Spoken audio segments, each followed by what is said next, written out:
grab your popcorn, sip on that extra large slushie, and welcome to YYZ Video, your film book club of choice. This is Press YYZ's bi-weekly film review show where we take a series, starting with Pixar, we're ranking them, we're reviewing them. You can watch this show bi-weekly on youtube.com/PressYYZ or listen on your own time on your podcast service of choice. Wherever that might be, we appreciate any review you may be able to leave there. You can follow along with everything going on with Press YYZ and YYZ Video over on twitter.com/PressYYZ. And we, as always, appreciate however you choose to support the show. Thank you for being here with us as we do this stupid thing we love. Before we get started, a reminder as always, Black Lives Matter, LGBTQ plus lives matter. I am the only Jedi here, apparently, Mr. Mitch George, joined as always by my Sith compatriots, the award-winning film baby, Alex Ballant. Join us. Join us. He only does everything, Mr. Shotgun McPain, a.k.a. Nick Blaine. Your feeble opinions will be the downfall of this podcast. And Mr. Hot Takes himself, Mr. T.J. Beckham. Come to the dark side. We've got cookies. This is The Incredibles. We've made it to what, for me, and I don't want to get too far ahead of ourselves, this is one of my favorite Pixar movies. Oh, this is my favorite. Oh, wow, really? This is my favorite. Okay, this is going to be an interesting conversation then. So we're going to talk about The Incredibles, the 2004 film about a family, superheroes, and how the government kind of fucks them. And they did Civil War before Civil War was a thing. But before we get into that, let's just go around. Alex, you said it's your favorite. Let's start off with you. What is it that you love so much about this movie? I grow more and more and more of an appreciation for this film every time I watch it, because I watched it when I was like a child. Like, this was like one of my first superhero movies, along with like the Sam Raimi Spider-Mans. And this movie had kind of like, it appeals on such like a base level of like, this is a very cool, like there's a lot of really cool stuff going on. But as I've grown up with it and kind of come back to it every now and then, I grow this more appreciation of like, this is like a really adult story that is being told that kids can kind of take what they want from it, but then kind of appreciate it more and more. And I know that that's a constant theme with Pixar movies, but I feel like this is the first one that really like this is the first one, at least to me, that we've watched so far that like really is like, this is just a really adult story. And you know, and what that means is it doesn't have to have blood, it doesn't have to have gore, it doesn't have to have swearing, but it's just these themes of like this midlife crisis that these characters are kind of going through, and how they kind of learn to find something new with what they've got, and learning to, you know, be who they are. And I absolutely adore it, and I can't get over how much I love this movie, and I hope to continue to say that. To add to that, this is actually the first Pixar film that's released that got a PG rating. So the more adult themes and adult nature of it, including, you know, on-screen death for the first time in a Pixar film, definitely does add a more... It adds a grittiness that we hadn't seen in previous Pixar films, which I definitely appreciated. But TJ, what do you think about the film? So when I was a kid, I wasn't in love with the film. Like, I had watched it multiple times, like, but it definitely wasn't my favorite Pixar. And going in, like, I haven't watched it in a decade, like, because of that. So going into it, I was expecting to enjoy it more than I did when I was a kid. And I actually had the opposite effect that I did with Bug's Life. I went into Bug's Life not thinking I'd enjoy it, and very much enjoyed it. I went into this thinking I'd enjoy it. And honestly, it's okay. It is not, like, overall it's a good movie. I can't say it's bad. It is not it is a fun superhero flick, but it didn't wow me like I thought it would. I expected it to do more than it kind of did, and I found the best parts of it weren't even on screen for that long. It was like the side characters, or like the one-off jokes, or like even like Syndrome or Jack or Edna. But like, I didn't really care. Like the best part of the Incredibles family is not even a person; it's just part of a person. But I don't know. I did not like it as much as I thought it would. And honestly, I got thoughts on rankings. We'll talk later. What's the part of the person? Mrs. Incredible thick. Oh God. yeah, it's kind of crazy to like. I know that was like a meme, and she was like the first like Pixar mom that we like really got to see, because you never really see Andy's mom all that much. So this is like the first like real Pixar mom that you get to see. But it's kind of unnecessarily thick at times. Like I know we're still going through our own opinions, but I'm going to quickly hijack for one of my only few how does this works. Who gave Pixar the power to make this woman so dummy thick? She has dangerous, like, weapons-grade thickness that is just unacceptable. See, and I think it's really just, like, it really just shows itself in that one scene where she looks at herself in the mirror, and it's like, oh, they knew. They knew what they were doing during this whole time. This wasn't an accident. The thing is, 100%. she has the ability to stretch and all of that, right? We'll get into a little bit more about the powers the individual characters have, even though if you're watching this and haven't watched the movie, go watch the movie, come back. We'll be here for you when you get back. She could presumably reshape herself, no? Yeah, I assume so. Like she's choosing the thick life. See, I don't think that she is like until she puts on that the suit, she's just like a mom. She's a mom. Like I think like that suit, those suits are doing everything, you know. Well, after that absolutely awful derailment on TJ's part, Nick, what do you think about the movie? Yo, I think I had the Bugs Life moment. I think I have TJ's Bugs Life moment where I enjoyed, and I really enjoyed the film initially, but I love this film. I think it is one of the, not only the Pixar's best, but I think it is one of the best superhero movies of all time. And let me tell you why. What was out when Incredibles came out? We had Spider-Man, we had X-Men. What did we have to compare it to? This is MCU levels of good. Before What we had to compare it to was a superhero movie that followed the following year. They had to go back and rewrite portions of the Fantastic Four film that came out in 2005 due to the similarities with this movie. Yeah, and 100%, it's the best Fantastic Four film we ever got. That's not Fantastic And Four. probably will ever get. Yeah. Hey, maybe. in John Watts we trust. Yeah. I hope. I mean, Maybe. That's second. He made good Spider-Man movies. A good Made movie. good Spider-Man good movies. movie. We'll say good movie. We'll see. Anyways, I think this is an easy 10 out of 10 for me. I think that everything that explores even outside of superhero tropes is something that we don't get in superhero movies until later down the line, and much later, like we got with WandaVision.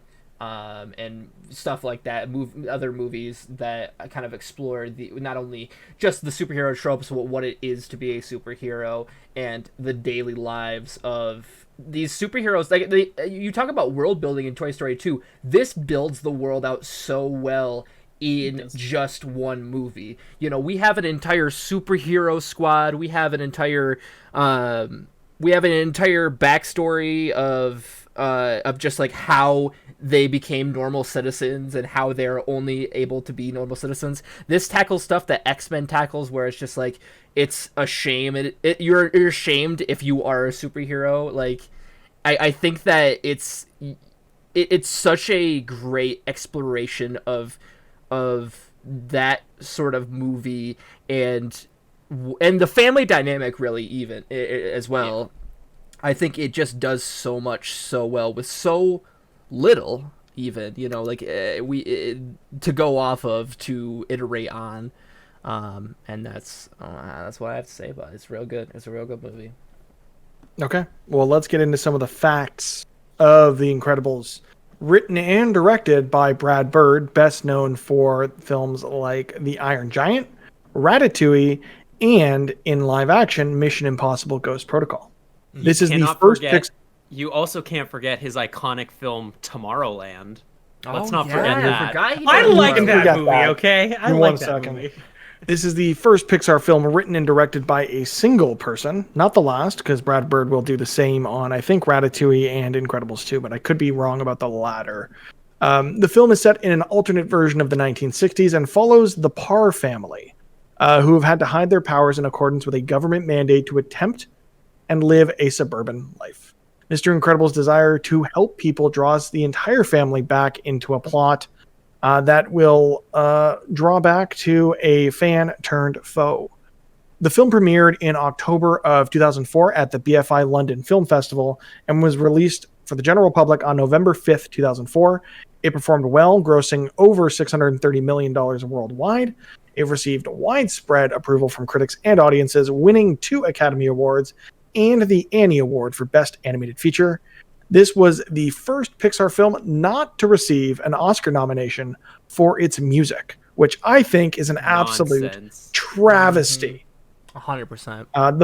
The film is composed by Michael Giacchino, also known for his works in other Pixar films.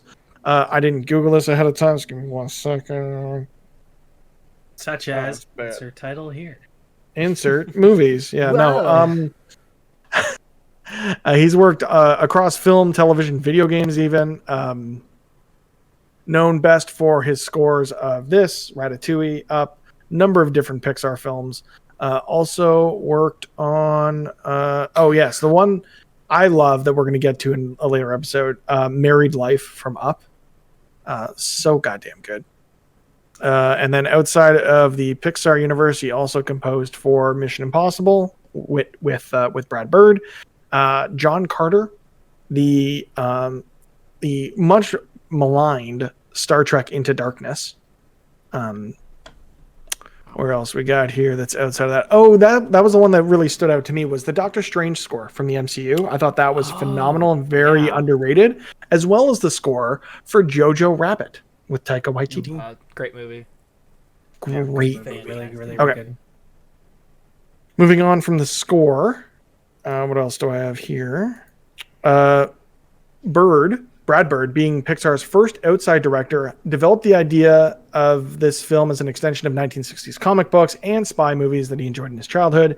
He pitched the film to Pixar after Warner Brothers started development on this film as a traditional animated feature, but he decided to cut ties with Warner Brothers after the mishandling of the promotion for The Iron Giant, and used much of the staff from that film to work on this one.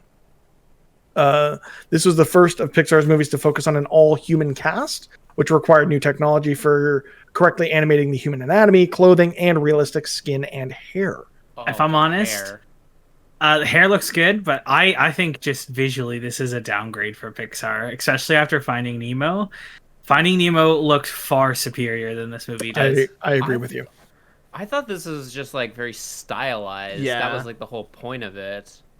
I think A lot of exaggerated caricatures. I did notice, for whatever reason, Violet Parr's hair is always really greasy compared to everyone else, and I don't know if that's just how they colored black hair at the time, or it was just the way I watched it, but it always stood out to me as I was watching the movie.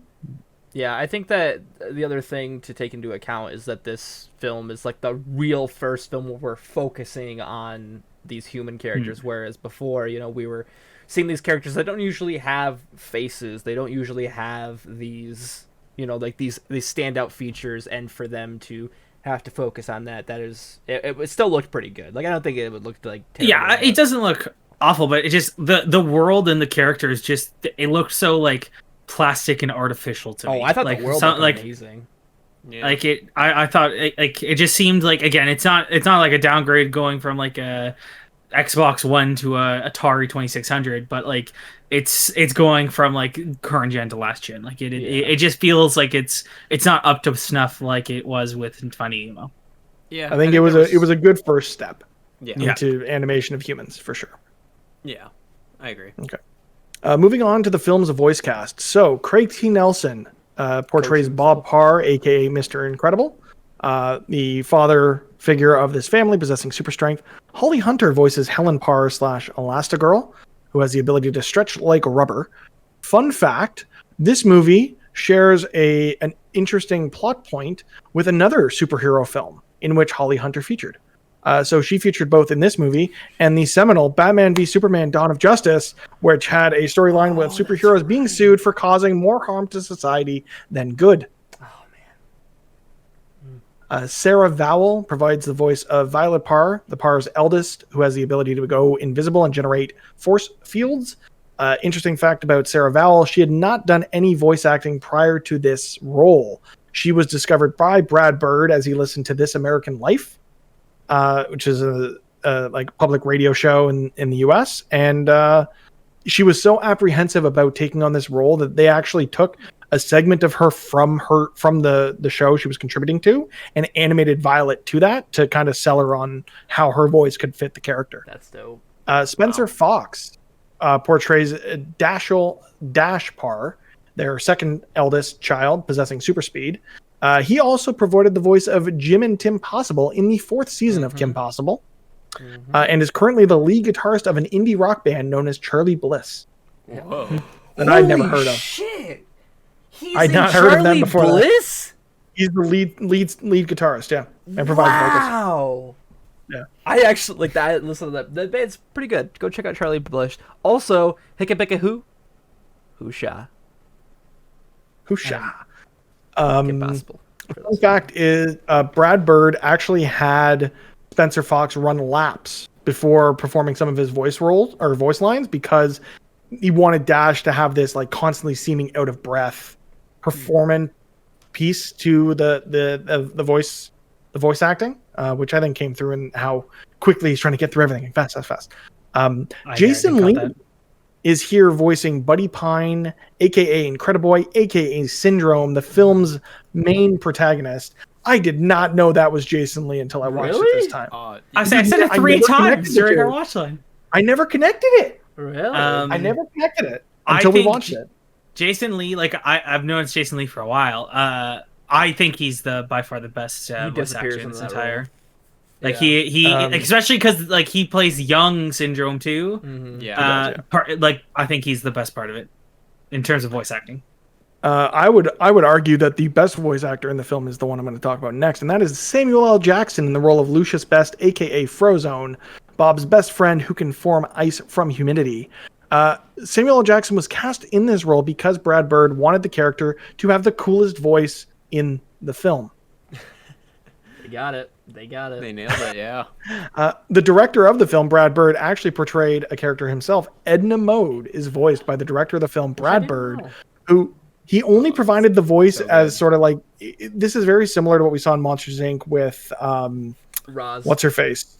Roz, of an employee just doing the role as a placeholder and no one else could come in and do something better. They actually had Lily Tomlin come in and read for the voice of Edna Mode, but when she heard Brad Bird's performance, she's like, why do you need me? Gotta go. You've already got the voice. You don't need me. Yeah.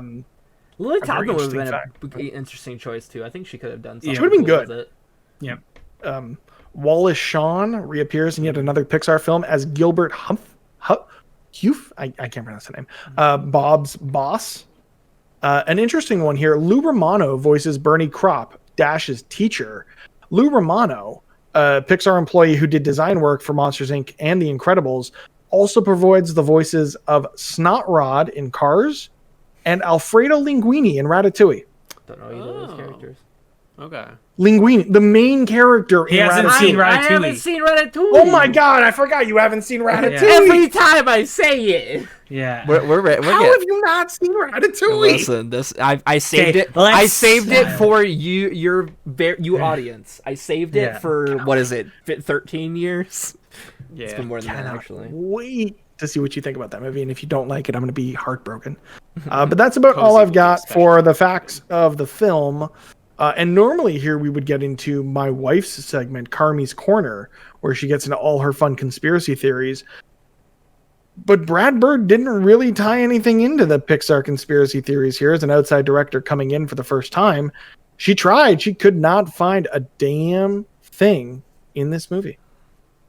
With that being said, and with there being no Carmi's Corner this week, let's get into the plot. We open with a very old-timey kind of serialized newsreel of what's been going on in this world, and I love the design aesthetic in this movie of, 60s comics and like newsreels and like all that stuff. And Michael Giacchino's score does such a phenomenal job bringing us in and just weaving this really nice narrative thread of the score throughout. I just wanted to kind of call that out. We get one-on-one interviews with Mr. Incredible, Elastigirl, and Frozone, kind of setting up the world of supers being a normal thing, and they're out there doing their thing. And it's such a great opening to have that, to just introduce us to the characters, and it does so much to get the personality of the characters, what the characters can do, and just where they are in this world at this time. And I think this opening is so freaking strong with just style, and it's kind of like another franchise, or not franchise, but another game that I love. I mean, it is a part of a franchise. Anyways, a game that I love, Persona 5, where it just oozes style. I will say the intro too, like I very much enjoyed it, and I feel like it's the high point of the movie for me, and then it's just yeah. That's wild. You scare me, dude. Either way, we go from this to the opening scene, which is a police chase. We see Mr. Incredible get changed in his car. He's got time. He's going to go head out and stop some crime, which kind of lends itself to the very common superhero trope we see of the hero needing to go out and save people, as opposed to like putting others before themselves and maybe putting their own personal lives at risk for those people. Elon Musk can suck a dick, because this is 1960s and we've got a self-driving car. So, and a self-changing car. Yeah. You can change yourself. Pat your Fancy-ass bottom, hail if you car. will. So yeah, we see this police chase going on, and Mr. Incredible gets distracted by a cat in a tree, and I love that little comedy Mr. they introduce everyone. Mr. Incredible, like, get fucked, lady. You know what I'm saying? It's so good though, 'cause he does it anyway. It's just like, I need to hurry up, and then he gets the cat out of the tree and immediately uses the tree to smash the robber's car, and I thought that was a ton of fun. And we are then introduced to Buddy, aka Incrediboy, Mr. Incredible's biggest fan, who wants nothing more than to spend time with his hero and learn from, quote unquote, the best. And he wants none of it. He doesn't want a sidekick. He doesn't want to have to be concerned with this kid. And we see in a bit exactly why he doesn't want this kid around, because kid's kind of dumb. But of course, we get through this whole thing, and he follows him to a crime scene and all of this stuff. And there was some before this, wasn't there? He gets up on the roof where we meet the girl for the first time. Yeah. You have a prior engagement. Yeah, but he's still got time. Yep. He's still got time. And then foils a suicide attempt. And in doing so, he would have killed that guy. There's no way that guy was just injured. He's flat out dead. Like, yeah, Mrs. Stodge didn't want to be saved. Mrs. Stodge didn't need to be saved. We all learned from the anatomy of Superman that, there's no way you could meet someone at an equal plane going as fast as he was forward and how strong he is, and that wouldn't have just sliced the dude in two. Yep. Fair. Either way, they land inside what I think was a bank, right? Yep. Yeah. And we're introduced to Bomb Voyage, which, how fun is that pun? The puns for all of the villains, beautiful. Perfect. Bomb Voyage, like literally, we were literally just talking about this in Discord before we were recording, how I think the Christopher Nolan movies better villains than heroes. Give me a Bomb Voyage movie. I want to see that more than I want to see the rest of this movie. Okay. Okay. No, I cannot agree with that last part. Cannot agree with that last part. Either way, Buddy shows up again, Incrediboy, to try and help, and he's invented rocket boots, and he's doing all this stuff. And Bomb Voyage uses that as a distraction to, he attaches a bomb to the kid, which evil as hell. So yeah, I'm with TJ. I want more Bomb Voyage in my life. But Mr. Incredible has to go and save him and let the bad guy get away. And he gets to his prior engagement, which is, it turns out, was getting married to Elastigirl. Which is a lot of fun. We get a nice scene in the church with you see Edna Mode there and Frozone and all these other heroes out of costume, because they're all presumably buddy. And then we get to, as Nick alluded to earlier, the suicide man. The man attempting suicide did not want to be saved and was saved and was he was injured in that attempt, which he should have been more than injured. Either way, this incident causes a flurry of lawsuits against superheroes, and they're forced to retire and no longer do superhero-y things. Time for them to join us or go away. Also, with the Incredible thing, man, I know, like, you know, Batman be like, hey, you know, I don't need a sidekick, yada yada yada. What happened to him? He ended up getting a sidekick anyways. Can't the man just give this boy an internship? He just wants some heroics, you know. He wants some action in his life. Why can't he just be like, okay, like, I could have somebody get the cats out of trees for the old lady? Because let me tell you, that's a little bit too small for Mr. Incredible. This can make Mr. Incredible kind of, you know, go be able to do the stuff that he needs to be do, like taking care of Bomb Voyage. Instead, as we know, his hubris ruined what was going to be a great child, you know. Sorry, go ahead, Mitch. I was just going to say, as we learned from a number of superheroes over the years, heroes end up creating their worst nightmares or their biggest adversaries. And then this is just another case of that same, you know, cadence of comic books and superheroes come back in a very fun way. My big thing is this, like, what is this world even? Because if look, jumping ahead further in the movie and how Syndrome's developing these robots to kill heroes and showing just the sheer amount of superheroes there are, what is going on in this city that requires so many heroes? Why is the crime rate so high? Well, I would love there to be some kind of like conspiracy theory behind the scenes, similar to the series The Boys, of there's some ulterior motive to having all of these supers be around. But we're never going to get that. Just okay, I think the Sausage Party team makes the Incredibles, but the guys who kill the Incredibles. Listen, the very fact that you say stop trying to make Sausage Party happen again. It's not going to happen again. The very fact that you say the Sausage Party team, it just I get it why you don't like Incredibles. I get it. You just like bad movies. It's okay. It's okay.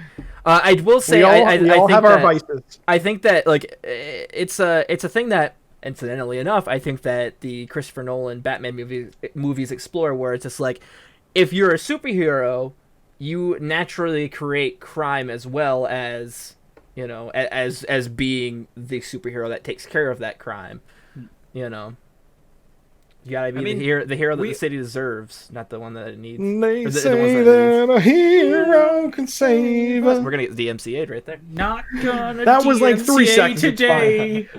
But they must have. I mean, but I don't think that there was enough crime to justify the heroes existing, because if all the heroes could just go away and like it clearly was like a normal amount of crime. There was just a bunch of people who have powers for whatever reason, and they're just doing their thing, and society's like, no, we don't want it. And I think you know, and then, like, really, we see, 3 villains throughout the whole movie? Yeah. We see Bon Voyage, Syndrome, and then the Underminer at the The end. Underminer! Which incredible. And we're going to talk about the Underminer and his starring video game very soon, because that was Do we have to? I played both of the Incredible games that came out on the original Xbox, and they were both not that bad. THQ, the first one on really a roll. good. The first one Yeah. really good. I got words to say about the third Incredibles game, but we'll talk about that in a bit. Yeah. Either way, we now catch up with the Incredibles, or the Parr family, 15 years later. Bob's stuck working insurance, still trying to help the little guy in any way he can, but absolutely hates it. We're introduced to Dash in school, where he does this fun thing where he plays a prank on his teacher that he shouldn't have. And we had a fun conversation between him and Helen Parr about, you really have to keep your powers on a wrap. Like, you cannot seem exceptional. And we see a recurring theme of, if nobody is if everyone needs to be normal, special. then there's if no one is special. Like, If everyone's special, then no one is. Exactly. Participation trophies are for losers. Several times in this film, it's everyone's super, no one is. Yeah, which we see the crux of the villain plot is that exact thing. But we get a nice exchange between Dash and the principal and his teacher, and then Dash and Helen kind of setting up more of how the world is after the supers have gone into hiding. We meet Violet, who's, you know, your typical high school, you know, girl who's nervous around boys and that sort of thing. And then we see her powers, which is very cool, where she gets noticed, doesn't want to be noticed, and just goes invisible. I thought that was a very nice touch as someone who has dealt with anxiety over the years of just wanting to not be seen. If only I could have those same powers. Also, I'm sure that this boy's name is not Chad. I know this boy's name is not Chad, but this boy's name is definitely Chad, though, right? Yeah, he's definitely a Chad. This is yes. Chad. This is Chadiest Chad that I've ever seen. Either way, we get the family all come home after a long day, and we get a fun family moment around the dinner table where they're arguing, and we see them using their powers to try to settle arguments. And I love the Mr. Incredible's so just tuned out of reality that it's like when he hears, oh Dash, he put a pin on his teacher's seat, and he's like encouraging it. He's like, yo, how fast do you think you were going? I love that. I love this dynamic of these characters of they're both kind of like one's like the cool parent, the other one's like the less cool parent who's like trying to teach them, and the other one's kind of and trying to encourage them, but it's like this weird balance that they both need to find. This scene is more character than most movies you get in the entire MCU, with most of the characters, and that's what that's one of the things I love about this movie so much, is that like these feel like such real people who have these powers, and you only get a glimpse of that in other superhero movies, but it feels like that's the entire movie with this, and that's what I absolutely love and was like reminded of more and more as the movie continued on. Fun fact I missed off the top: this is actually the last Pixar film released before Disney acquired Pixar Animation Studios in January of 2006. It was very well known at the time of this film's release that Steve Jobs was not happy at all with Disney management and was ready for this to be the last Pixar film that they collaborated on with Disney.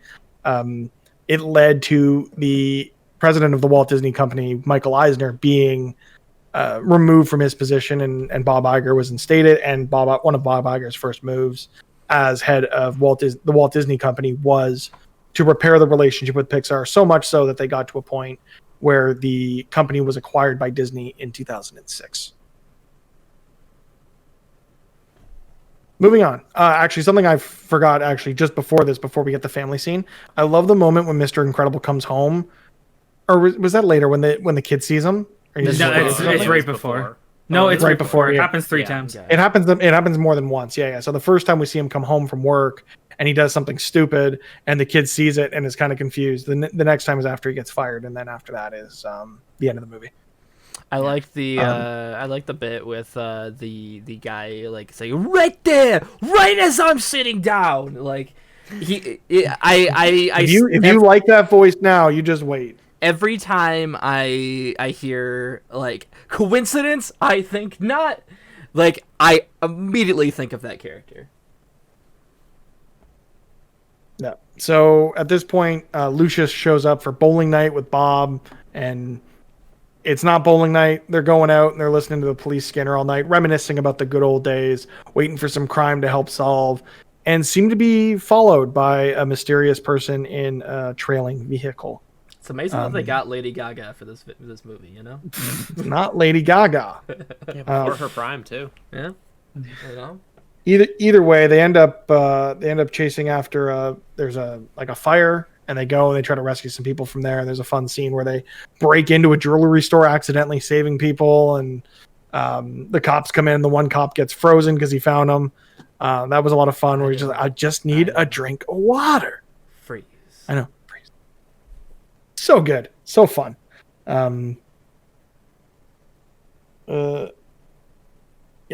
So that's that for that. And then he gets in trouble with Helen when he comes home too late, and they're arguing, and the kids overhear everything, and they're taking it all in as well. It's another fun like look into this family dynamic and the adversities they're having to deal with of trying to stay normal, essentially, like Alex was alluding to earlier with how much character gets built in these first few scenes.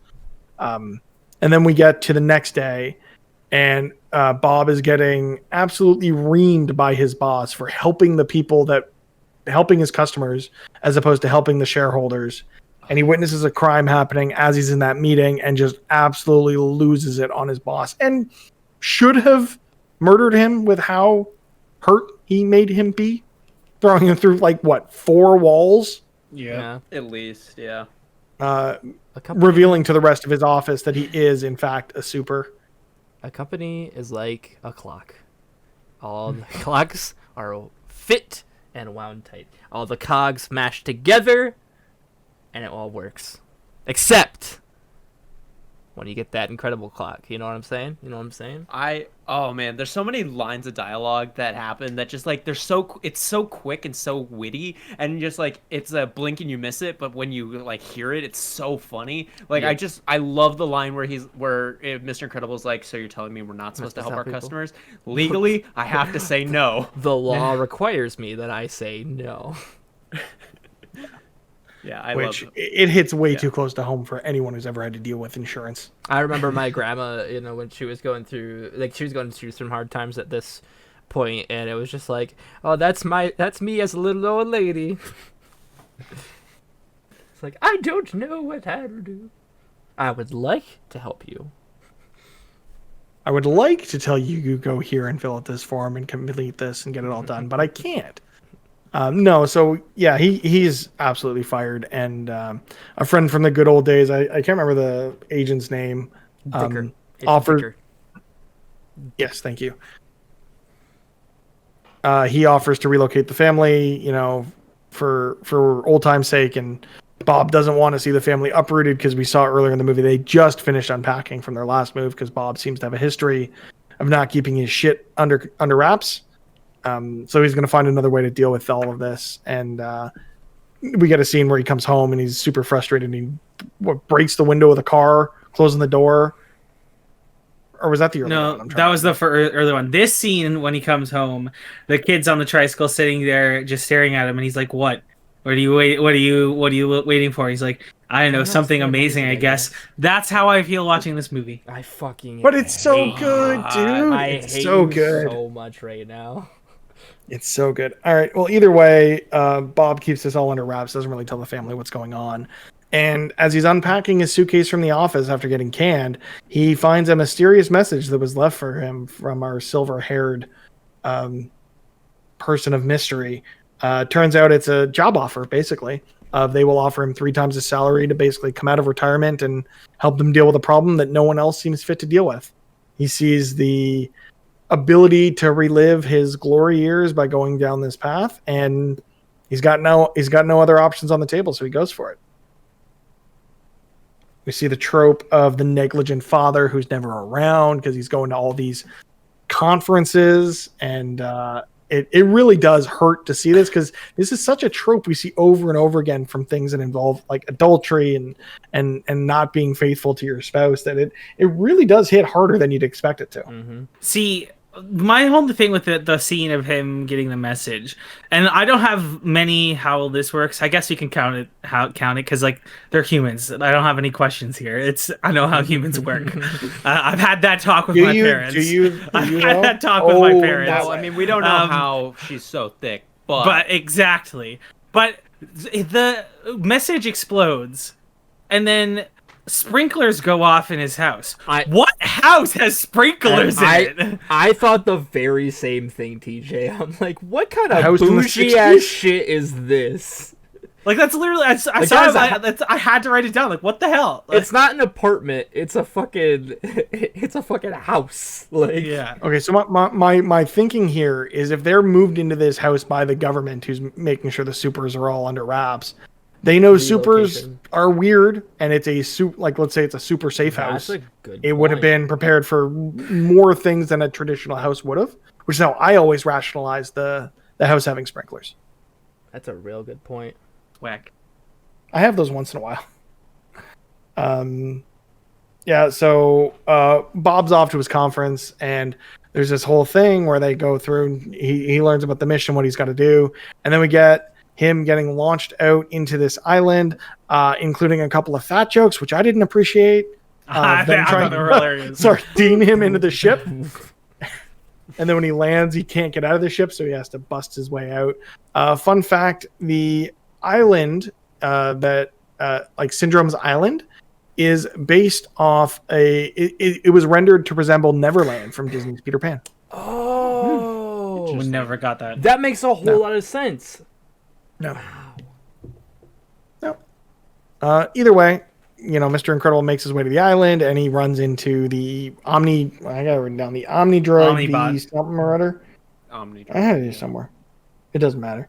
I had Omnidroid written down. Is it the Omnibot?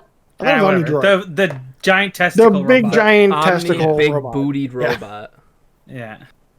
Booty, rocket everywhere. So we got a big fight between Mr. Incredible and the robot. And he tries everything he can to beat the thing and isn't really able to, including throwing it into lava. So he realizes the... Go ahead. For this part, I literally have a note. This went from Indiana Jones to Lord of the Rings real quick. That's a good one, but no. So it climbs its way out of the lava, and he realizes kind of haphazardly that the only thing that's able to penetrate its skin is itself. So he uses that to kind of bait it into destroying its own energy source, and robot's down for the count. Then we get this interesting scene of we get to a dinner. Basically, he gets hosted for dinner by a mysterious host that we never see. We see shadows from Mirage talking with this person, Mirage being the mysterious woman who's been leaving all these encrypted messages. And we get a dinner that is just chock full of really, really blatant sexual tension that is never resolved. This movie's very horny. Oh, Just in 100%. general. I mean, Pixar, horny. Should be in horny Yeah, jail. 100%. But I'm thinking about how that lava opening works. And it's like, you gotta have, like, some really tough, like, metal that opens up. So, but even when you're walking through it, that's gotta bake you. That's why she has that tan, 100%. I mean, we've seen that they do possess metal that can withstand lava. Yes, but I mean, like, I'm more saying, like, the walkway must be like, how does that clear out so fast? Air conditioning from below or something. Maybe. Like that. Ton of upskirt. Either way, we get a fun montage at this point of we know Mr. Incredible's continuing to do this work because he's coming and going and he's training and he's losing weight. And there's one moment in the montage that I found really off-putting where he kisses his daughter on the lips. Was he Tom Brady? Tom Brady.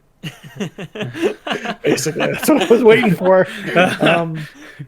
Either way, he keeps coming and going for work, and it's kind of weird. And then as he's going to a job, he realizes that his suit was damaged in the fight with the bot. And we are then introduced to the best character in this movie, the costume designer for all the supers, Ms. Edna Mode. Edna Mode. And Which I have a note here, and this is going to be something that comes up in another Pixar movie. But I think the 5 to 10 minutes of screen time Edna has in this movie, best parts of the movie, rest of it's just filler. I think it's so good because it's only 5 to 10 minutes. Yeah. Nothing overstays its welcome in this movie, Yeah. I feel. It's a very brisk hour, Careful what whatever. you wish for. Exactly. Just you wait. We get a fun conversation between the two, including the now infamous no capes. You see all these Thunder supers Gal that had sucked capes, into a- and having a cape, not good. Thunder Yup. Gal sucked into a jet plane. That was a It's little like much. some brutal deaths. Some brutal Oh, yeah. deaths. We still haven't seen our first on-screen death yet. I think that I saw some of the body count was somewhere in the 20s. I mean, we literally see a superhero get sucked into an engine. I think it's safe to say that's an That's an on-screen death. on-screen death. Fine. This film earned its PG rating, that's for sure. Yeah. Either way, Bob's got his new suit. Helen is worried at this point because he comes home and he's still going to all these conferences. She's starting to put the pieces together that he's not being entirely honest. Was that something or I you're just hiccuped. hiccuping? All right, cool. Real professional there, teacher. It was a hiccup in the podcast. That wasn't funny. Boo. Audience, we're gonna put a poll down below. Was that funny? Just let me know. Comment down below. It's just Either more way, work for Bob's you. off on another trip with his new costume, and he's back on the island. And oh no, there's another evil killer robot It's on the bigger. loose. It's badder. It's too And we're much introduced- for him to handle. we're introduced to the film's villain, Syndrome, who reveals himself to have been Buddy / Incrediboy from the beginning of the movie, who spent the last 15 years apparently going to MIT learning how to engineer more stuff, only to try and sell it to the highest bidder and make a ton of money. Which This is why fanboys are a bad thing. Yeah, Because if 100%. they don't get their way, they will just do something that, is not good. Either death Like, go to threats or social- make stand- giant robots. It's one or the other. or they'll go to social media and get us 4 hours of the Justice League. I would say I stand Worst of all. that as No, we don't know that yet. This is recording before that comes out, so that could be a masterpiece. I stand that the S on his chest stands for Snyder Cut. And Nick, the Joker, they put Jesus in They him. put Jesus in everybody. Okay, either way, we get him start to monologue, and he has this fun line of, "Oh my God, you got me monologuing," which I thought was great. Nice callback. Because Yeah. great callback to earlier in the film. Yeah, he just says, you can't count on your heroes, so he made himself into one, and he's going to keep the best toys for himself until he eventually retires and sells it for millions of dollars, because that's what evil villains apparently do. Looking at you, Lex Luthor. At this point, Bob is terrified. He's basically goes on the run on this island to try to avoid being murdered, and finds a cave, which this is probably the most gruesome scene in the movie. He uses the body of his former friend Gazerbeam, who has been missing, that he now confirms is dead, to hide from Syndrome's scan for life, which that shouldn't work anyway, because if you were looking for a heat signature, you're sure as shit seeing his big ass behind a skeleton, but Yeah. it's a movie, so I let it slide. We don't let things slide. That's how my entire segment's based off of. We don't let shit slide here. Either way, at this point, we jump back to Helen, who's gone to Edna to understand why, because she sees that Bob's suit has been repaired, and based on that, knows that he would only take it to Edna, and comes to the conclusion that he's seen Edna recently, so calls her, says, "Come by, the suits are ready," and she has no idea what she's talking about. So, Which this scene is great because I just see it like showing off like what the baby suit is protected from, and it's just like, what do you think the baby's doing? I mean, she knows what this family gets up to, so it only could get up to. it must come to her mind that she has to make sure this baby doesn't get fucking murdered. Which is why, again, I stand that the suits make the best features better. It's all the suits. Yeah, so here we actually jump back to the island. We see Mr. Incredible sneaking around at night trying to stay out of trouble. How does a man in a bright red suit sneak around at night with no one seeing him? I mean, Very carefully. I mean, I know Santa does it once a year, but like, he's real. Mr. Incredible ain't flexible. got no magic. He's so. real flexible. He's also not very subtle. I mean, he threw a tram car at 2 guards and destroyed the gate. Like, I don't think he's really worrying about being subtle. Well, I think it's much like the Kronk sneaking section in Emperor's New Groove, where it's like ba-da. If you just like believe in it, it's just you can sneak by anything, Oh, why do you believe in a bad movie? We'll get to that when we get to that. That is a take. He's got bad opinions now. That's a worse take. Again, what I said in my intro, I believe it.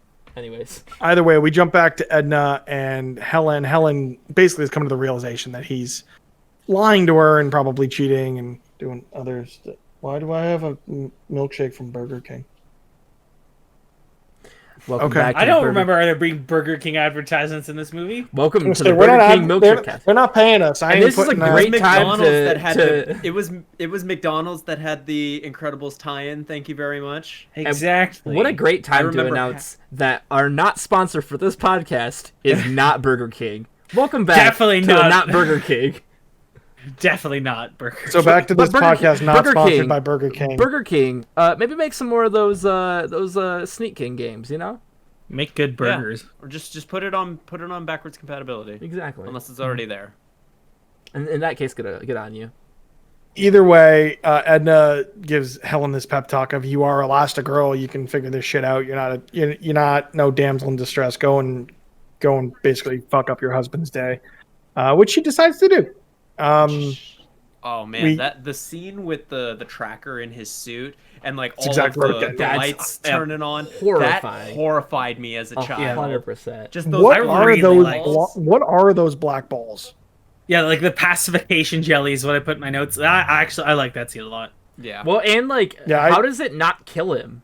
Like, how is air getting through to there? You know, like, do they just automatically like open it back up before he loses air? Maybe there's some sort of paralytic in the gel. Maybe. No, he's dead. Yeah, he's totally dead. The rest of the movie's a fever dream, just like Exactly. the first half. Either way, Helen goes home, realizes she's got to go after her husband, tells the kids, you're staying put. I'm going to, Violet, you're in charge, whatever. She's able to commandeer a plane based on some prior military connection she must have, and she's off to the island.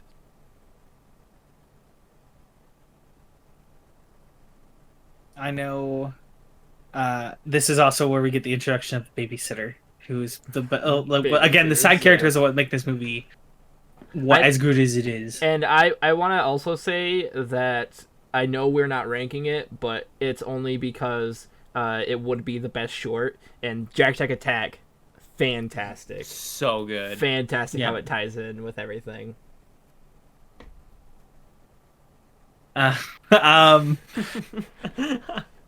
To fill more time. Yeah, but I mean, we, pushing forward, I guess. This is where we. No, also... I'm back. I'm back. Okay, good. No, we also skip past the bit before Mr. Incredible gets captured and actually going back a little bit, Gazerbeam leaves them a clue, Kronos. So when he finds his big computer, he puts that in. Turns out it's the password to Syndrome's entire evil scheme, which... And that was so cool to see, like, all the different heroes and, like, how they've basically been through many iterations of this robot that Mr. Incredible fought to... Yeah. Like, it's not just... Like, this isn't the start of anything. This is how it's been going, Yeah, this is the end of something. It's like, it's insinuating he will create something that's better than you. Like... Yeah, he was working toward, and they talked about this earlier. Like, this is the one he's been looking for. Yeah. He wanted this all to end with. He was doing all of this to get back at Mr. Incredible for basically. This is his most dismissing him dangerous as a game. kid. Yeah. Fun fact about a couple of things here, actually. So the plan Kronos is named after the Greek myth of Kronos, who was the king of the Titans, god of most of the Titans. In the myth, Kronos eats all of his children so that none will be able to overthrow him, and so he can remain in charge. However, he's ultimately defeated by the last of the gods that he takes on, Zeus. Similarly here, Syndrome's plan is to murder all the superheroes so that none will be able to defeat him, and he will be the world's best and only superhero, and is ultimately defeated by the last of the supers, which he fights, Mr. Incredible. And another fun fact here in terms of the way the film was kind of put together. Jason Lee, the voice of Syndrome, recorded all of his vocals in 4 days, while Craig T. Nelson, the voice of Mr. Incredible, recorded his over the course of 2 years. Wow. They had placeholder audio in there for a while. Either way, we can get back to it. So yeah, he's been captured. Helen's on her way to find out what's up. Where did I get to here? Yeah, so we've got Helen on the jet. Her kids reveal that they followed her onto the plane, which is where the babysitter comes in that TJ mentioned earlier. So Violet and Dash are both there. We flash back to Syndrome, gushing more about his evil plan. Finds out there's this plane, and he's going to shoot it down. Mr. Incredible gets really upset because he hears his wife and knows that she's now in very grave danger. And towards the end of this whole sequence, which I think is really done of her really using whatever prior military training she must have had to fly this plane to avoid the missiles and all of that, is really cool, and ultimately ends in her panicked. And this got my heart racing a bit too, of I know how the film ends, but it's just seeing kids in mortal danger like this is not cool. And then just stop, there's kids aboard, and just oh my god, seeing the hurt in Mr. Incredible's face at that point, it's how much it will hurt him if something happens to them, and it's heartbreaking what goes on in there. I also want to say, just to put a fun personal story in there. So this movie, probably one of the more the most watched of the Pixar movies that I have seen, because I had only by the fact that I owned the DVD, and so much so that I think I've talked about this in the Discord, where my brother and I watched this entirely in French one time just to see, and all I remember is India Golf Nif Nif, and that's how you say India Golf Niner Niner in French. So there you go. I will say this does lead to my second and only other. How does this work? What the fuck is up with Mrs. Incredible's guts? Like, she squishes her, like, at one point in the movie, she squishes herself flat against a wall. In this, she expands herself to a parachute. Like, Mr. Fantastic has the same powers, but I don't think I've ever seen him literally flatten himself. I mean, he flattened his hand in one of the Fantastic Four movies. It's the same principle, just the whole body. The answer is you don't think about it. That's all I could think about during this scene is how. We've also seen that from DC's Elongated Man. So yeah, but he sucks. DC sucks. I mean, the actor's kind of sucky. He got fired from The Flash, but that's neither here nor there. Okay. Where was I? Yeah, so this moment is super intense with the plane going down, and I wanted to shout out here again, Michael Giacchino's score. The tension that is built here with the way that he scores this scene is just out of this world. Out of this world. Phenomenal. But either way, like TJ said, Mrs. Incredible uses her body as a parachute. They land in the water. They're panicked, but she comes up with a plan to get them to the source of the rockets because she determines they're short-range missiles. So they're on their way to the island. As Helen searches for Bob, leaves the kids behind in a cave. We see some really fun things that TJ alluded to in terms of the way she uses her powers she does fun stuff, and we get this weird scene of her leg getting stuck, and then she stretches and clotheslines some guys who try to why would they not have stopped that tram before driving through her? It's not like not like it's invisible. Like, you will see that. Yeah, they're dumb.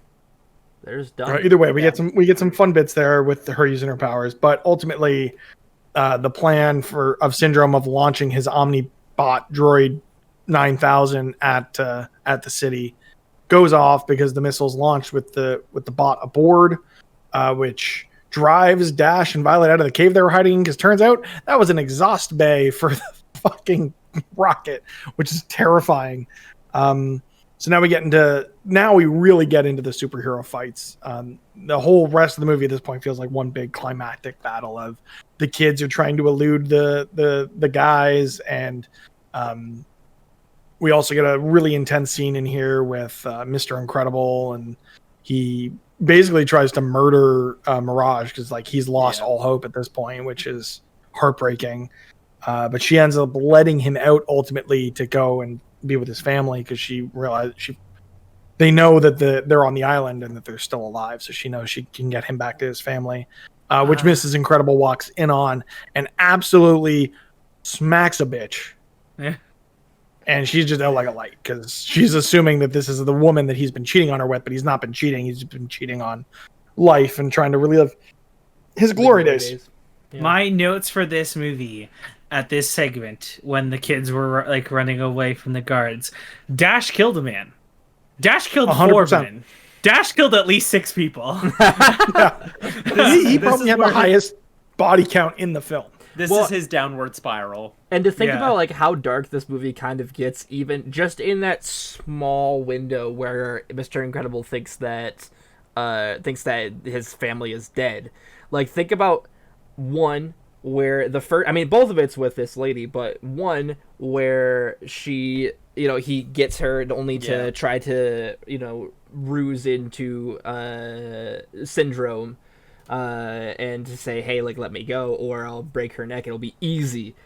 Snapping a toothpick. Are you fucking kidding me? And then a second time it's haven't you taken enough from me? This movie gets dark for a second. And it gets real dark. Sets up some of the darker moments in Pixar that we'll get over the next few episodes. But either way, we get the family reuniting, and it's fun. They do their superhero pose moment in the forest, which it's and now every superhero movie from this point out is going to do the superhero pose scene.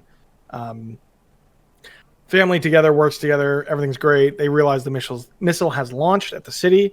They got to figure out a way there. Turns out it's by putting an RV in a missile. Winnebago.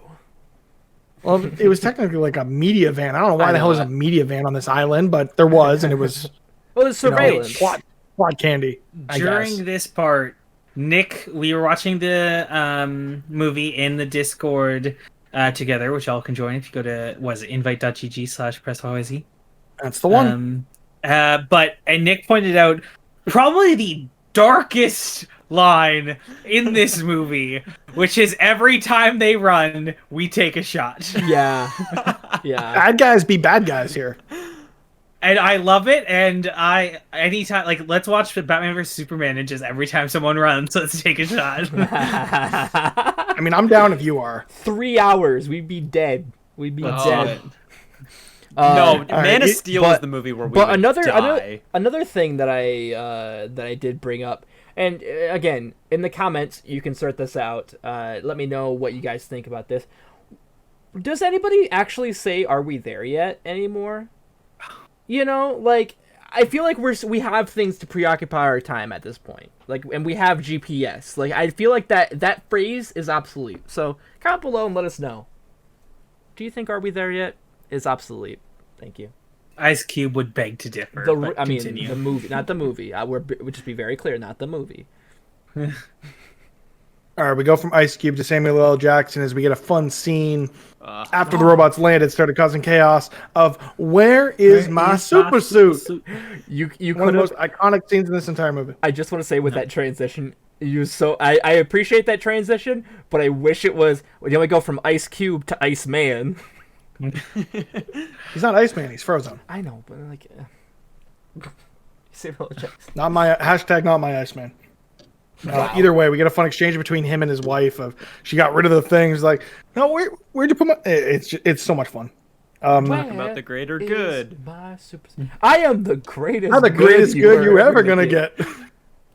So good. So good. So either way, we see the family on the RV saying, "Are we there yet?"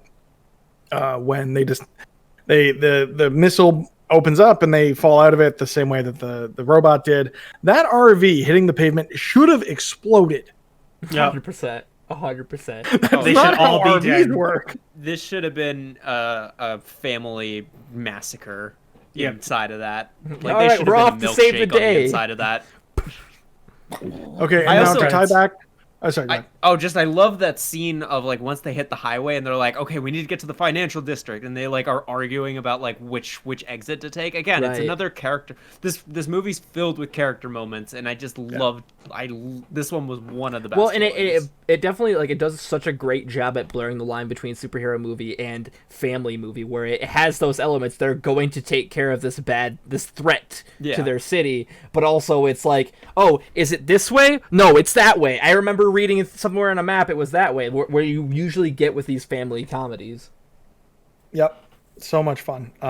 Either way, this is the point where Nick had me write down something specific in my notes, kind of what TJ talked about earlier, and it is robot dummy thick. So Please elaborate. I know the hot topic with this movie is Mrs. Incredible's dump truck ass, but I don't think that's what we need to be really horny for, you know, like really thirsting for. So I think what we really need to be thirsting for is this robot's dump truck dumper. You know, let me tell you what, it uses its ass to try to smash characters. Like, It tell me literally that's not fake. Yokozuna stomps. Exactly.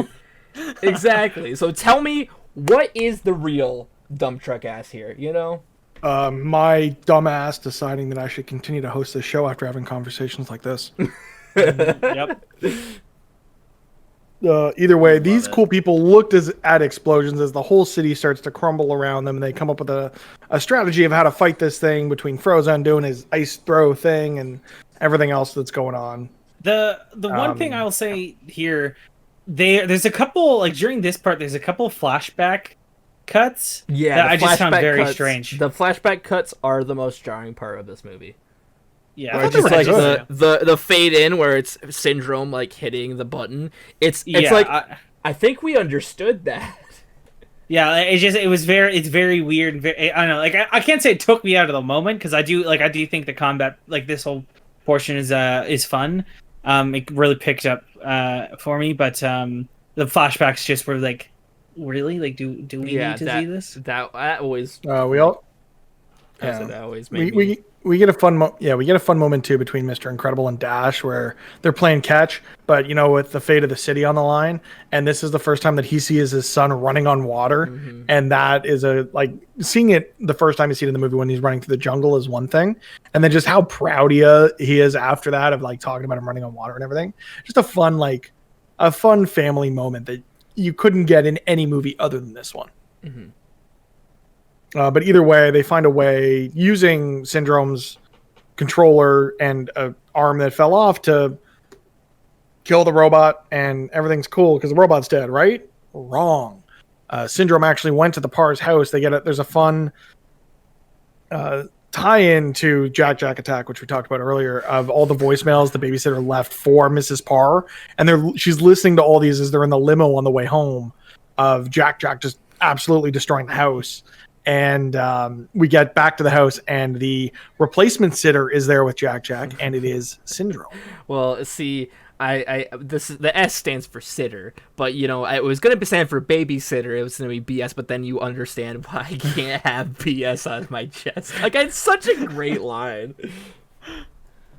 I actually missed a little bit with everything happening in the city, with everything blowing up and stuff. You might have missed. A car resembling Doc Hudson from Cars can be seen as Bob faces away from the camera, looking at the robot when he's trying to blow it up. No school like the old school. Either way, we're back at the house. Syndrome's trying to get away with Jack, whose powers manifest, scare the crap out of him, and leads him to his one fatal flaw, which Edna Mode alluded to earlier: no capes. As he is sucked into the jet engine of his ship and eviscerated. Mm-hmm. To quote my notes, he's dead as dicks. Sticks. He is. And then we get a fun moment at the end of the film where the presumptuous would assume, that there's going to be a sequel, and it's going to pick up right here with the villain revealed to us as the Underminer, voiced by Pixar mainstay John Ratzenberger. Mm-hmm. And Who I know, no, it doesn't do that.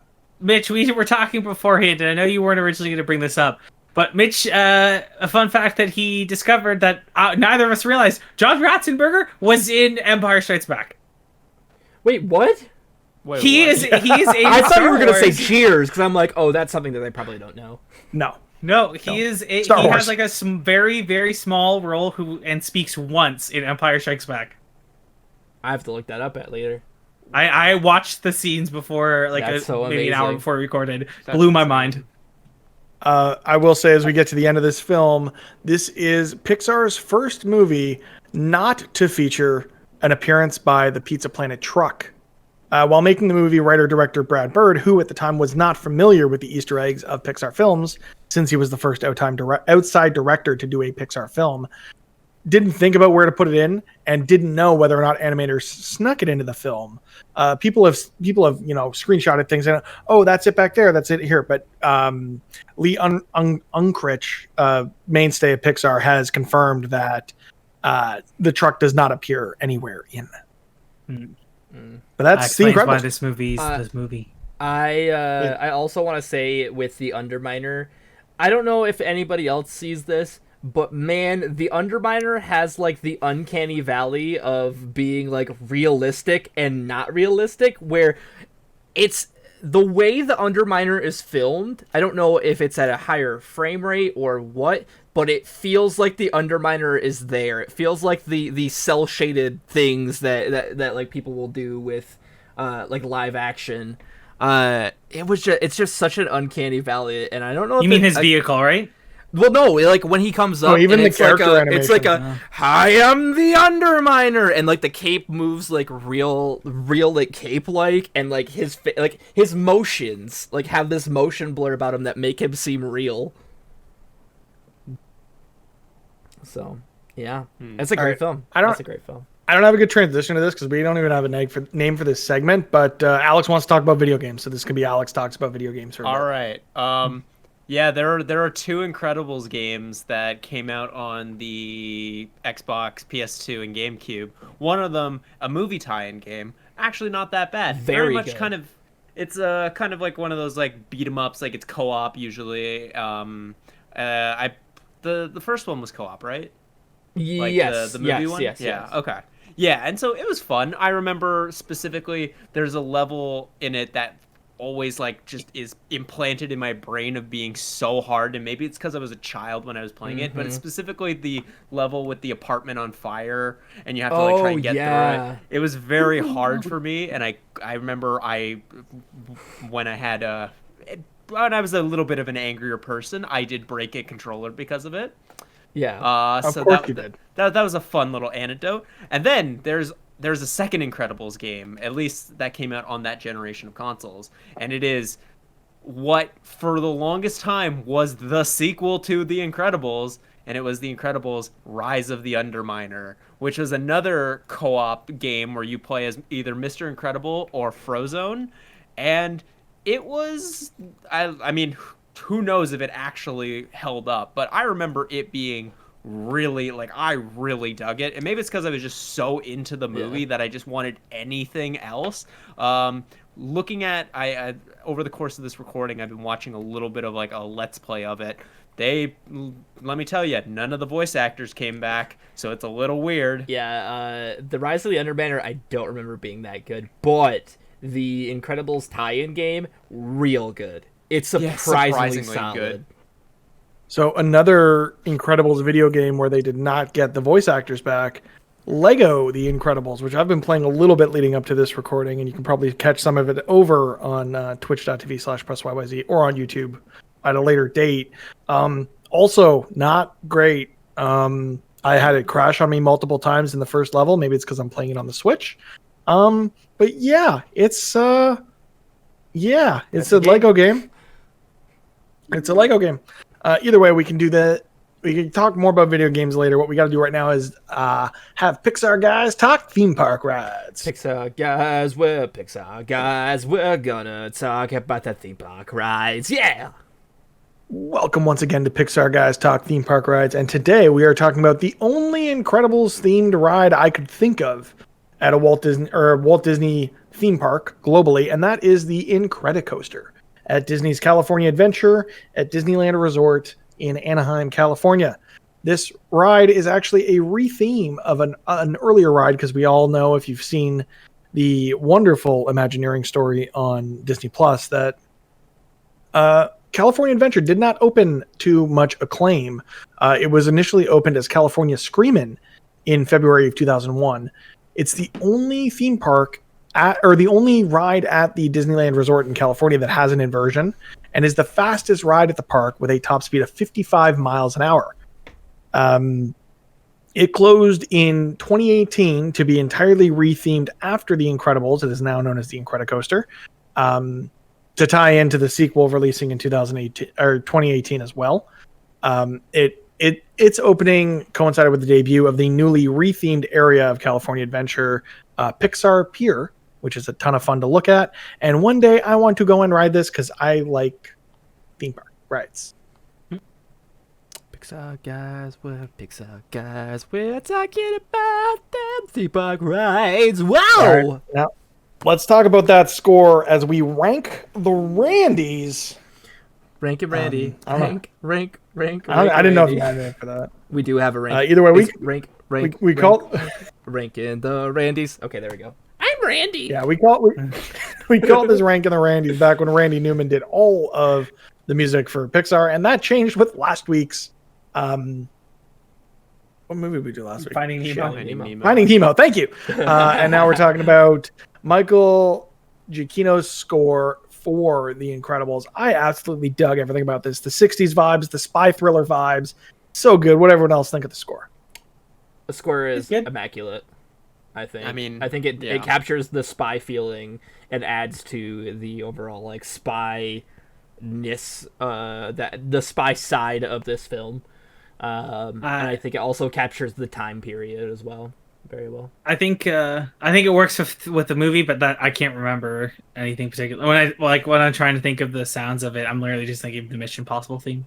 I mean, So, yeah. I mean, basically. I mean, you're not wrong. It's very heavily inspired by that. Yeah. I mean, the credits song alone is so good that like I think that this is like one of the best ones. Yeah. For that track alone, I think that this is one of the best ones. All right, well, as it stands, at number 7, we've got Strange Things. At number 6, we have Thomas Newman's score from Finding Nemo. Number 5, we have Everything Randy Newman Did in A Bug's Life. At number 4, we have Sailing. Number 3, we have When Someone Loves Me. At number 2, we have If I Didn't Have You from Monsters, Inc. And number 1, as it has been since we started this segment, You've Got a Friend in Me. Mm-hmm. Oh, this is tough. This is gonna be an interesting one. We'll do it by show of hands. I kind of want to start with it above Randy Newman's score in A Bug's Life. Does anyone think it needs to be below that? I honestly, this could go anywhere on the list apart from 1. So I'm Okay. Yeah, so we'll below start with it being above number 5, which is Randy Newman's Bug Life score. So out of us, who thinks that this is better than Sailing from Toy Story?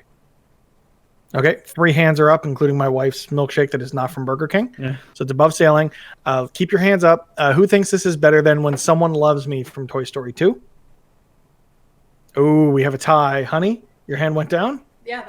Hand went down, so we have our tiebreaker. So at number 4 now, we have Michael Giacchino's incredible score. Just admit you can't pronounce his name. No. Giacchino.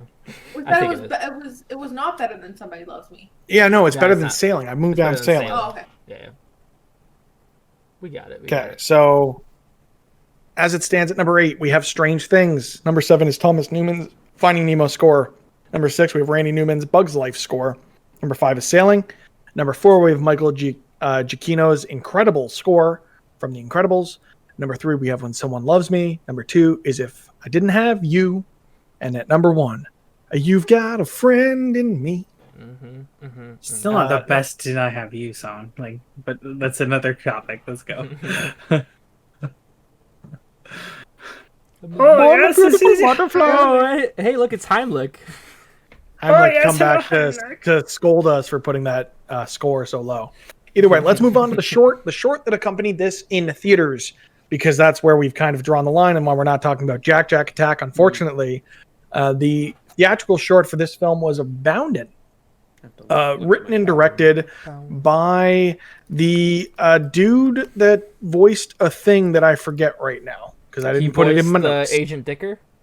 That's the guy. Yes, the voice of Agent Dicker actually was the narrator, the writer, and the director of this short, which features a sheep who gets sheared and a jackrabbit or jackalope who teaches him the powers of hopping, I guess, and positivity, bounded, essentially rebounding from the negative. All right, so let's talk about this rebounding because as it stands. Okay, I put it in here. I know we're not talking about it. Are we making the executive decision? No Jack Attack on this list? I think it should not be included. We started with theatrical, and there's so much. If we do all Pixar shorts, we're gonna have to create another podcast just to do it. And I think just for consistency and sanity. I just want to say, we can't put Jack Attack on this because it wouldn't even be fair. Because it would just because it'd be number 1 by a mile. There are 2 shorts I think have a chance of beating it. Okay, I don't. So Jack Attack not being a part of this. I think we only do the theatrical. Yeah. Okay, so we are ranking Boundin'. As it stands at number 5, we have Tin Toy. At number 4, we have For the Birds. At number 3, we have Knick Knack. At number 2, we have Luxo Jr. And at number 1, we have Jerry's Game. So by show of hands, okay, I want to just quickly say something. I've never seen this one before because I didn't see Incredibles. I don't think I saw Incredibles in theaters. And I actually it was really good. At first I was not into it, but the narration, the animation, and just the message of it, I enjoyed it more than I think I did the actual movie we watched. Yeah, this is the first Pixar theatrical short, at least, that was voiced, which is very different from everything else we've watched up to this point. But yeah, I thought it was very, very good. So we can vote if no one else has anything to. That's it. I guess I'm in the minority here because I thought this was not very good. I really didn't. It didn't feel like anything out of the ordinary. It just kind of felt like it felt like something I could see. It didn't feel like a Pixar short. Like it didn't really like it had a nice message, but I just didn't get anything from it really, and I just was kind of rather disappointed by it. I feel like we haven't, besides Jerry's Game, I feel like we haven't really hit like the high point of the Pixar shorts. No, like, definitely haven't hit the highest. Absolutely agree there. The thing this reminded me of most is that it's actually kind of funny now that I look it up. It's a film that came out the same year from Walt Disney Animation Studios, Home on the Range. Yeah, The style kind of It gave me reminds. serious Home on the Range vibes, and I did not like that movie. And that'll sucks. give you a sense of where I think this short's going to rank. I think it's an. So we'll ugly start with it short, at number I would 5. say. By show of hands, who thinks it is better than Tin Toy? yeah. Everyone's hands go up. Who? Keep your hands up for those watching the YouTube. For audio, I'll let you know. Who thinks this is better than For the Birds? My hand went down. Everyone else's hand stayed up. Who thinks this is better than Knick Knack?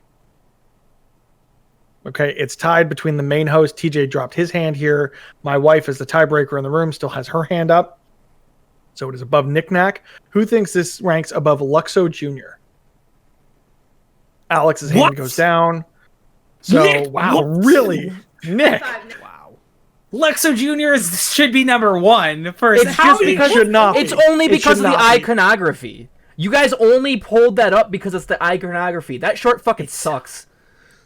Luxo Jr. I know you don't like it. I loved Luxo Jr. Luxo Jr. is The fantastic. iconography, I agree, 100% great. That message, what like that story is like okay at best. As it stands now, the list is as follows. At number 6, we have Tin Toy. At number 5, For the Birds. Number 4 is Knick Knack. Number 3 is Bounden. Number 2 is Luxo Jr. And at number 1, as it has been since the second episode, Jerry's Game from A Bug's Life. This is going to be interesting because now it is time to rank this film against the other Pixar animated universe films that we've seen up to this point. Any final thoughts before we start ranking? Welcome It's to a the bloodbath. masterpiece. It's a masterpiece all I have to of say- a film, and it only gets better the more I watch it and the older I get coming back to it each time. It's so good. Okay. It is a good movie. I cannot say it is bad. We have not hit the era of Pixar yet where there is not great movies.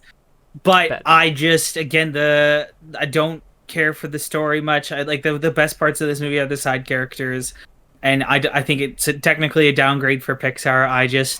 I feel like not currently based on the Pixar movies that we have reviewed, this is Pixar's lowest point. It is not in their history. We definitely will hit lower points, but this is the lowest for me.